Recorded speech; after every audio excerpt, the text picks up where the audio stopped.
राज्यातल्या तंत्रज्ञान नवोन्मेषक, स्टार्टअप्स, संशोधक आणि उद्योजकांसाठी आयोजित महा हॅकेथॉन चॅलेंजचं उद्घाटन मुंबईमध्ये मुख्यमंत्री देवेंद्र फडणवीस यांनी काल केलं। राज्य सरकारच्या माहिती तंत्रज्ञान विभाग तसंच केंद्र सरकारच्या भाषिणी या उपक्रमाच्या संयुक्त विद्यमानं या स्पर्धेचं आयोजन करण्यात आलं। माहिती तंत्रज्ञान क्षेत्रातल्या विविध समस्यांवर स्वदेशी प्रभावी उपाय शोधणं हा या स्पर्धेचा मुख्य उद्देश आहे।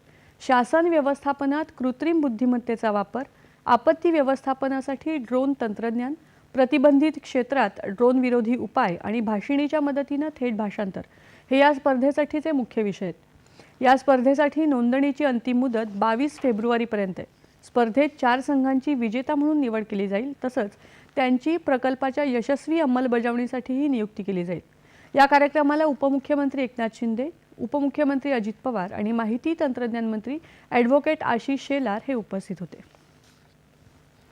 अलमट्टी धरणाची उंची वाढवण्यासाठी